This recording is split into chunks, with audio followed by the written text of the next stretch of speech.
იმერეთის გუბერნატორმა ზაზა მეფარიშვილმა სოკარ ჯორჯია გაზი იმერეთის დირექტორ დავით ჟაიანთან ერთად თერჯოლის მუნიციპალიტეტის სოფლებში გაზი ფიცირების შედეგად დაზიანებული გზები მოინახულა. ამ ეტაპზე სოფელ კვახჭიში, ბარდუბანსა და ჭოგნაში ამორტიზებული მონაკვეთების რეაბილიტაცია მიმდინარეობს, როგორც სოკარ ჯორჯია გაზში აცხადებენ, სარეაბილიტაციო სამუშაოები თვის ბოლოს დასრულდება. შეგახსენეთ, რომ გაზის სამუშაოების შედეგად დაზიანებული გზის რეაბილიტაცია თებერვალში უნდა დასრულებულიყო. სამუშაოები იმერეთის გუბერნატორს პირად კონტროლზე ყავს აყვანილი. სამწუხაროდ უნდა აღვნიშნო, რომ ჩვენ ეს საკითხი სოკარ გაზის უხეშორეთ საქორ გაზის მიმართ დავსვით თებერვალში და ვიმედოვნებით, რომ მარტი და აპრილში დასრულდებოდა ეს სამუშაოები, რაც ვერ მოხერხდა.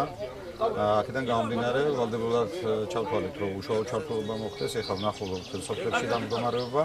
ძირითადი პრობლემა შეიქმნა დაყვანილ გაზსადენების შემდეგ არ მოხდა გზის საფარის აღდგენა. ვიმედოვნებთ, ესეთი უკვე უშუალო ჩართულობით უახლოეს ხანში ამ სოფლებს მოიხსნებათ ეს პრობლემა, ხოლო შემდგომში უკვე სოკარ გაზი თავად განახორციელებს თითოეულ მოსახლეობის გაზის მიწოდებას. აი მთელმა ზამთარმა ისე გაიარა და გაზაფხულმა, რომ ეს სამუშაოები გრძელდებოდა, გზები იყო გადათხრილი, ფაქტიურად მდგომარეობა იყო გაუსაძლისი. აი მოსახლეობას ყველაზე დიდი უკმაყოფილება სწორედ აქედან წამოვიდა, რომ აი გარდაცვლილი ადამიანი ჩიხებიდან ვერ გამოყავდათ. აი ისე იყო გადათხრილი ეს გზები. სამწუხაროდ აი დღემდე მოვიდა ეს პრობლემა.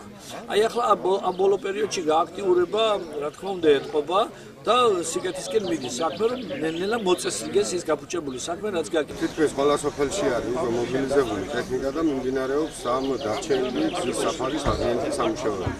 მე ასე ვფიქრობ, რომ დაახლოებით 10 წუთი.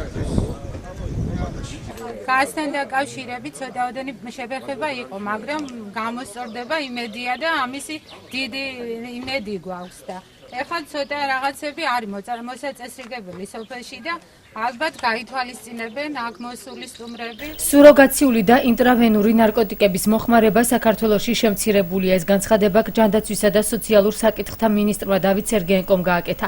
აღნიშნა, რომ ქვეყანაში ნარკოტიკების მოხმარების კუთხით მდგომარეობა გაუმჯობესდა და ამ გზით ტრაგიკულმა შემთხვევებმაც იკლო. ასევე მიღებულია სააფთიაქო ნარკომანიასთან მიმართებაში იყო აბსურდად და მისული ლიბერალიზაცია, ხოლო მეორეს მხრივ მსუბუქი ნარკოტიკების გამოყენების შემთხვევაში არ იყო განსაზღვრული მოხმარების და გავრცელების დოზები. სააფთიაქო ნარკომანიასთან ახალი რეგულაციები მიღებულია გარწმუნ